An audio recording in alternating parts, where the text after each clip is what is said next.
네, 행복한 경기도를 위해 다양한 이슈와 현안을 들여다보는 민생 돋보기. 오늘은 코로나19의 재유행으로 인해서 2학기를 온라인 수업으로 시작한 학교 상황을 살펴보고 개선할 내용들은 없는지 짚어보는 시간을 준비했습니다.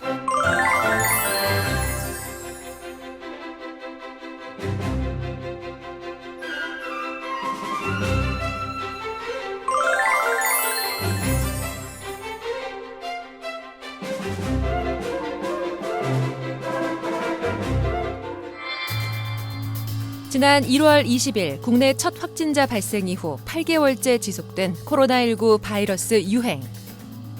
확산 방지를 위해 연이은 학교 개학 연기 끝에 온라인 개학을 결정했던 교육부. 1학기에는 등교 수업과 원격 수업을 병행하며 학교 교육을 이어갔지만 최근 수도권 지역에서 신규 확진자가 세 자릿수 이상 나오면서 수도권 지역 유치원과 초중고 특수학교에 대해 전면 원격 수업 전환 결정이 내려졌다. 코로나19 재유행으로 대책 마련이 시급해진 학교 현장. 현재 진행 상황과 대안에 대해 자세히 이야기를 나눠보자. 네, 학교가 결국 2학기 개학을 온라인으로 하게 됐습니다. 확진자가 들면서 잘 아시는 것처럼 이제 고3을 제외하고는 온라인 개학으로 전환이 됐습니다. 원격 수업으로 시작이 됐는데 우선 그 학교 내에서도 확진자가 좀 적지 않이 나온 것으로 알고 있는데 경기도 학교 상황 어떻습니까? 네, 지난 8월 30일 기준 현재 경기도교육청 학생 160여만 명 중 160명이 확진자가 발생됐고요. 네. 교사는 39명이 확진자가 됐습니다. 그래서 현재 199명이 확진자로 판정이 됐고 네. 이 중에는 또 치료 완치자도 있고 지금 현재 자가격리자도 많이 있습니다.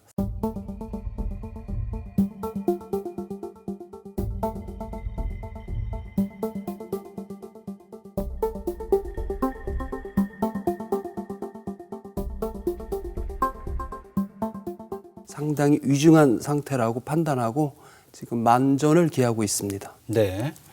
자, 일단 학교에서도 최선을 다해서 방역에 신경 쓰고 학생들도 방역 수칙을 지키기 위해서 노력을 했습니다만은 숫자가 200명 가까이 교사와 학생 포함해서 확진이 됐다 이렇게 말씀을 해주셨고요. 되돌아보면 1학기도 굉장히 늦게 개학을 했습니다. 5월 정도에 개학을 했고 뭐 여러 차례 연기가 되는 그런 상황이 있었죠. 사실 이제 교육 당국도 이제 처음 겪는 그런 사상 초유의 사태이다 보니까 처음에 상당히 많이 혼란스러워했던 것이 사실입니다. 네. 개학이 3번이나 이제 늦춰진 것도 그렇고 또 초등학생의 경우 주 1회만 등교하다 보니까 맞벌이 가정을 중심으로 해서 돌봄에 대한 심각한 우려가 나타나기도 했습니다. 네. 학교 현장에서도 이제 방역 준비를 하는데 상당히 애를 좀 먹었죠. 네. 그래도 이제 교육부와 또 도교육청이 발빠르게 대응하면서 그 온라인 수업 시스템이라든가 또 방역 시스템을 구축하고 비대면 수업을 원활하게 진행했습니다. 그래도 좀 아쉽다라는 그런 평가도 적지 않았습니다. 특히 그 온라인 수업을 하다 보니까 학력 격차가 좀 발생하는 것이 아니냐. 그래서 중간층 학생들이 좀 많이 없어졌다 이런 지적도 있던데.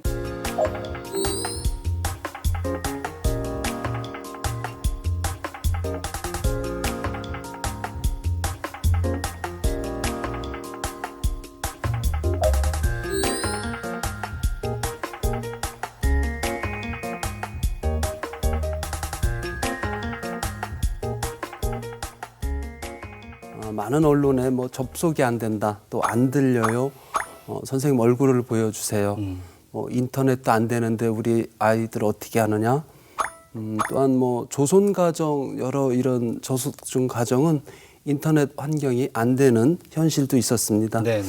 또 발달장애, 지적장애, 또 장애 학생들은 또 많은 어려움을 더 겪었던 것이 사실이었고요. 이러다 보니까 또 일부 학생들은 학원에서 원격 수업을 듣는 그런 일도 벌어졌습니다. 이 모든 사안은 사실 비대면 수업에 저희들이 경험해 보지 못했던 이런 문제점이 1학기 때 나타냈고 지금 교육부와 또 저희 경기교육청에서는 이러한 1학기 때 비대면 수업의 문제점을 여러 분들이 검토해서 또 2학기에 대책을 새로 만들고 현재 시행 중에 있습니다. 네네. 지금 뭐 대책을 만들고 시행 중에 있다라고 하셨는데 교육 당국에서는 좀 구체적으로 어떤 대안을 갖고 있나요? 여러 가지 문제점이 있었는데 교육청에서는 지금 지역 간 교육 격차를 지원하는 방안과 네. 또 학교 간 교육 격차를 해소하는 방안, 또 셋째 학생 간 교육 격차 해소하는 방안 이런 세 가지를 정책을 두고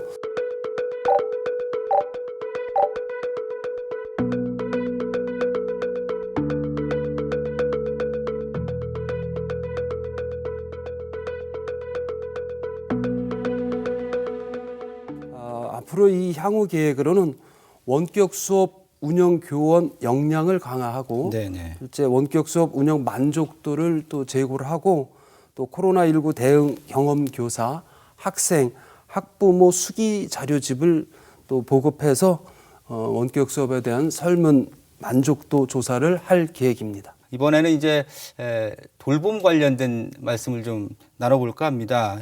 유치원, 초등생들 이제 보육 부분이었어요. 이 맞벌이 부부들이 이제 워낙에 많다 보니까 경기도 교육청 지금 초등학생이 약 75만쯤 됩니다. 네. 유치원 그 공립 단설 또 사립 유치원 다니는 아이들이 14만 명이 되고요. 이런 많은 학생들이 있는데 지금 1학기 때 그 코로나19와 관련하여 아주 많은 문제점이 발생됐습니다. 그래서 네. 긴급 돌봄을 바로 유치원, 사립 유치원과 병설 유치원은 바로 진행했고요. 네. 또 초등학교 저학년도 지금 긴급 돌봄 서비스를 하고 있는데 뭐 또 여러 가지 문제점이 나타나지만 정부 교육부에서도 이번 지난주에 8월 27일 날 1학기 돌봄 사태를 조금 그 점검하면서 문제점을 2학기에는 바로 이렇게 조치를 취했습니다. 돌봄 교실 인원을 10명 이내로 제한을 해서 네. 코로나19와 관련하여 아이들을 많이 밀집시키지 않는 정책을 만들었고요. 네. 두 번째로는 현장 의견, 학부모 의견을 반영해서 돌봄 지원 센터를 교육청에 설치하라고 요구를 했습니다. 네네. 또 세 번째로 중요한 학교 급식을 1학기 때는 돌봄 아이들한테 하질 않았고 간식이라든지 기타 또 도시락 같은 것을 제공했는데 네. 지금 2학기부터는 학교 급식을 중식을 지속적으로 제공하기로 정했습니다. 네. 또 돌봄 예산이 부족함이 있나 없나를 바로 파악해서 학교에 쓰지 않은 예비비나 기타 그 목적 사업을 안 했던 것을 돌봄 사업에 투입할 수 있도록 또 제도를 이렇게 함께 만들었습니다. 네네. 지금 이 돌봄은 뭐 아주 중요하고 지금 점점 아이들이 늘어나는데 사실은 그 긴급 돌봄 서비스를 다 수용을 못하는 현실이 있습니다. 예. 자, 일단 뭐 부모 입장에서는 너무 급하니까 뭐 긴급 돌봄 교실 사용하는 부모들이 많을 수밖에 없거든요. 이게 좀 안전하게 운영되느냐가 학부모 입장에서는 가장 핵심인데요. 그 불안한 마음은 똑같죠. 네. 아이들을 이제 어떻게 보면 돌봄에다 맡겨놓고 편안히 이제 직장을 다니신다라는 게 사실 좀 무리이긴 하죠. 네. 그러나 이제 뭐 어쩔 수 없는 상황 아니겠습니까? 맞벌이를 하다 보니까 어쩔 수 없이 이제 돌봄 교실에다 아이를 맡기는데 다행인 것은 이제 학교가 좀 돌봄 교실을 적극적으로 운영하고 있어서 조금은 안심이 된다라는 말씀들을 좀 많이 하고 계십니다. 네. 뭐 그럼에도 이제 불편한 부분들은 또 걱정되는 부분들이야 계속 있으시겠죠. 이제 다행히 이제 지금까지는 돌봄 교실에서 우리 학생들의 코로나19 확진자가 없다는 게 지금으로서는 큰 다행입니다. 네, 정말 천만다행이죠. 네. 돌봄 관련 교사분들께서 좀 고충이 적지 않을 거예요. 이분들 이제 아이들 돌보면서 어떤 부분들을 좀 많이 힘들어하던가요? 아무래도 이제 우리 학교에서 이제 긴급 돌봄 서비스를 이제 시행한다고 했을 때 좀 학교 내에서 좀 갈등이 있었습니다. 네. 왜냐하면 이제 저희가 이제 지금 이제 기존에 그 돌봄 초등 돌봄 전담 교사들이 학교에 계셨어요. 네. 그런데 이제 이분들이 그 긴급 돌봄까지 다 하기에는 상당히 이제 어려운 부분이 있는 거죠. 네. 인력적으로 이제 감당해야 되는 학생 수가 많아지니까요. 그래서 이제 이런 부분 때문에 좀 갈등이 있었지만 다행히도 이제 기존의 그 돌봄 교실은 우리 이제 초등 전담 돌봄 교사 선생님들께서 기존대로 운영을 하시고 이제 긴급 돌봄 같은 경우에는 이제 일반 교사나 또 긴급 돌봄 이제 그 봉사자들께서 이렇게 나눠서 하는 걸로 교통 정리가 되면서 지금은 아주 원활하게 지금 이제 안정적으로 좀 운영되고 있습니다. 네. 근데 이제 전통적으로 이제 교육과 보육을 분리해서 봐야 한다는 것이 이제 교육계에서 계속 논의되어 왔던 사항들인데요. 그렇죠. 네. 예. 이번 코로나 위기 상황을 돌아보면서 좀 더 이 큰 틀에서 이제 논의해 봐야 되지 않나 이렇게 생각을 합니다. 제 개인적인 생각은 돌봄은 근본적으로 지자체가 맡아서 운영하는 것이 바람직하지 않나 그렇게 좀 생각을 합니다. 그리고 이제 방역 관련해서 그 부담을 좀 완화해야 된다라는 지적도 있고 이에 대한 지원도 필요하다 이런 의견도 적지가 않습니다. 어떻게 좀 장기적으로 봤을 때 계획이 좀 있어야 될 것 같은데 어떻습니까? 2학기를 개강을 하면서 또 예산 지원 한 76억 원을 책정해서 네. 학생 1인당 2,200원을 지원했습니다. 또 면 마스크, 보건 마스크는 또 2학기 때도 학생당 2매를 지급했고 교직원은 5매를 지급했고 손 소독제, 알코올 티슈 등을 구비해 놨습니다. 사실 뭐 상당히 부족한 면 마스크지만 마스크는 뭐 가정에서 또 각각 구비를 해야 되는 사항이라 네. 예산 지원과 방역은 또 소독 같은 것은 철저히 준비를 했습니다. 네. 자, 그리고 이제 돌봄 교실에서 만약에 이거 아직까지는 안 나와서 다행인데 좀 생각하기 싫지만 확진자가 나왔단 말이에요. 또 유증상자가 나왔어요. 그러면 이게 운영을 좀 어떻게 될지 일단 뭐 일정 기간 동안은 운영을 못 할 텐데 그러면 이용하던 학생들은 또 어떻게 해야 될지 여러 가지 대안이 필요할 것 같거든요. 네, 아주 생각하기 싫은 예, 그렇죠. 그런 상황이죠. 네, 맞습니다. 이제 돌봄 교실에서 이제 확진 학생이 나왔을 경우에 네. 이제 그 같이 이제 돌봄 교실에 있던 학생들은 이제 일단은 이제 일정 기간 이제 자가격리를 해야 되고 또 돌봄 교실은 폐쇄해야 되는 게 네, 맞겠죠. 그렇게 되면 이제 자연적으로 이제 학부모님들의 이제 마음이 돌봄 교실로 아이들을 보내기가 쉽지 않을 겁니다. 타 학교에서 만약에 뭐 받아들이기에도 그렇죠. 타 학교에서도 받아주기가 쉽지 않고요. 네. 그러면 이제 그럴 때는 이제 방문 돌봄 서비스를 좀 시행해야 되지 않겠나. 방문? 네. 그다음에 우리가 이제 학교에서는 주기적으로 이제 지속적으로 이제 모니터링을 하겠지만 원격 수업이나 뭐 학교 학습 꾸러미들을 제공하면서 모니터링 하겠지만 네. 그것이 이제 한계가 있다 보니까 어떤 대안을 찾아서 방문 돌봄을 실시해야 되지 않겠나 이제 그런 생각을 갖고 있습니다. 예, 예. 자, 이번에 나눌 얘기는요. 그 학교에서 저희가 2월 달, 3월 달 초창기만 해도 이제 말씀을 드렸었죠. 이 방과 후 교사분들에 대한 얘기 좀 나눠볼까 하는데 이게 장기화되면서 이분들이 갖고 있는 지금 어려움이 상당합니다. 이 코로나19로 인해서 결국 방과 후 수업은 지금 뭐 대부분 시행이 안 되고 있는 상황으로 네. 보면 되는 거죠? 예, 못하고 있는 상황입니다. 근데 작년 이제 4월 통계를 보면 경기도 내 이제 2,300여 학교에서 한 5만 1,000개의 강좌가 생성됐었습니다. 네네. 네, 그리고 한 50만 7천 명 정도의 학생들이 이 교육의 방과 후 수업에 참여했었습니다. 근데 올해는 이제 아시다시피 이제 코로나19로 인해서 한 10분의 1로 줄었어요. 네. 그러다 보니까 강사 선생님들의 수업도 한 10분의 1로 줄었겠죠. 지금 도내 이제 방과 후 수업 강사로 지금 활동하시는 선생님들이 한 2만 5천여 명 정도가 적지가 계세요. 않아요. 네, 네. 적지 않은 인원입니다. 이제 방과 후 그 교사 선생님들에 대한 활용 방안을 조금은 검토해야 된다. 네, 그 방안이 이제 돌봄 우리가 봉사자로 활용하는 것도 하나의 방안이 아니겠느냐. 네, 그렇게 좀 생각하고 있습니다. 논의를 좀 해봐야 네. 될 문제긴 하네요. 네, 네. 근데 제가 알기로는 이제 급식 조리원 분들께서는 조금 그 지원을 받은 것으로 알고 있는데 이 방과후 교사분들은 좀 그 일정 부분 지원이 좀 있었습니까?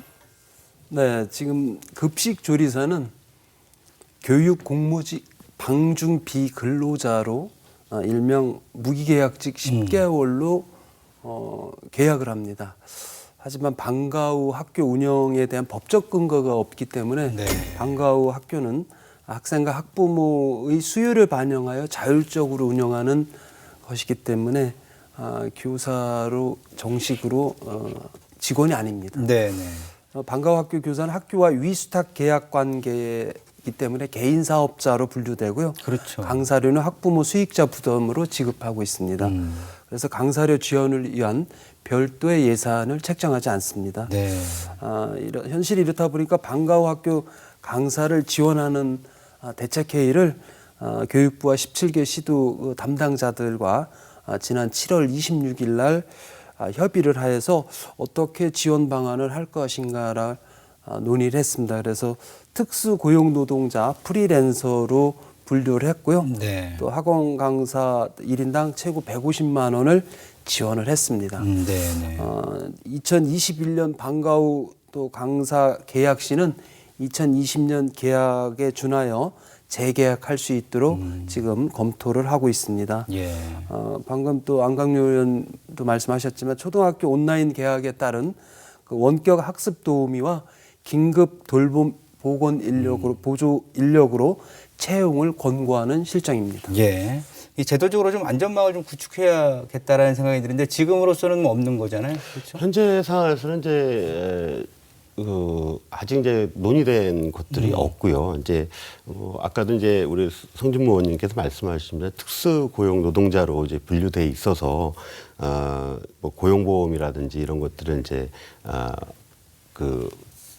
들 수 없는 이런 상황이다 보니까 더 네. 상황이 좀 악화되어 있는 것은 사실입니다. 어쨌든 이제 사실 이제 방과후 학교 또한 우리가 이제 그 돌봄과 보육이라는 그런 차원에서 이제 접근하고 있는 것이 이제 보육의 어떤 사무라고 이제 보는 것이 네.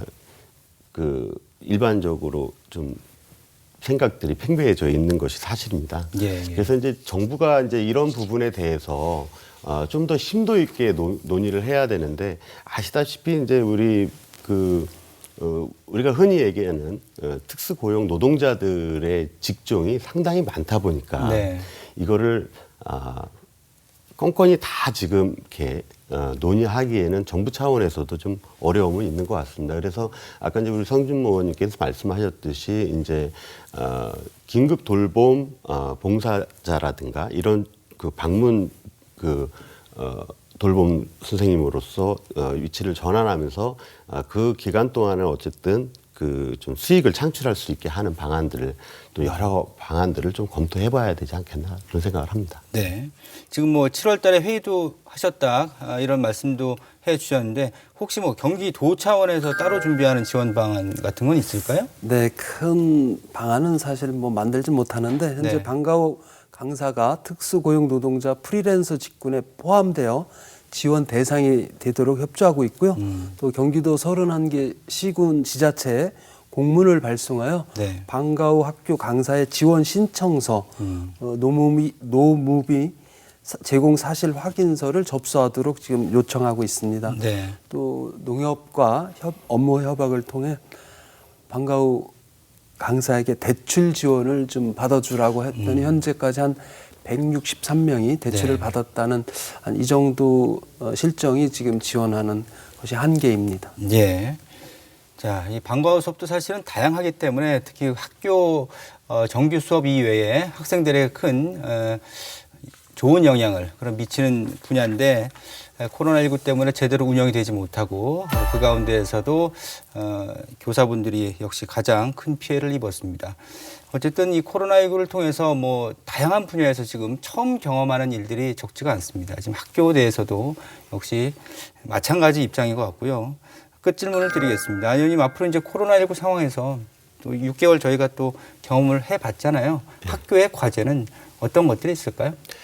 네, 하여튼 뭐 우선 이 코로나19라는 이 초유의 사태로 인해서 그 전통적인 학교의 개념과 역할들이 많은 부분이 이제 바뀌었다고 봅니다. 네. 그동안 이제 학교가 사회 가정으로서 정해진 시간에 등교하고 정해진 선생님으로부터 정해진 수업을 받았다고 한다면 앞으로는 이제 주어진 학습량을 학생 개인의 선택에 의해서 이수가 되어 가는 그런 방식으로 이제 바뀌어 갈 거라고 생각이 듭니다. 네. 그렇다면은 이제 우리가 이제 준비해야 될 건 뭐냐? 비대면 수업, 언택트 수업에 대한 대비를 어떻게 더 철저하게 해 나갈 거냐라는 거거든요. 네. 이제 아까도 이제 우리 성준모 의원님께서 말씀하셨지만 이제 비대면 수업으로 이제 늘어나면서 온라인 수업이 진행되는데 이제 쌍방향 수업이 이제 진행된다라는 거죠. 그러면 학교에 있는 시스템들이 촬영 시스템들이 그거를 따라올 것이냐라고 봤을 때 상당히 부족하다라는 거죠. 네. 네. 그래서 선생님들이 원활하게 온라인 수업을 준비할 수 있는 이런 시스템들을 갖춰놔야 되고요. 또 앞으로는 이제 미래 학교가 이런 언택트 수업에 대한 것들이 더 늘어날 수밖에 없는 상황에서 학생들이 가져가야 되는 그런 그 수업의 방안들도 좀 바뀌어 나가야 되지 않겠냐 그런 생각을 합니다. 네네. 네.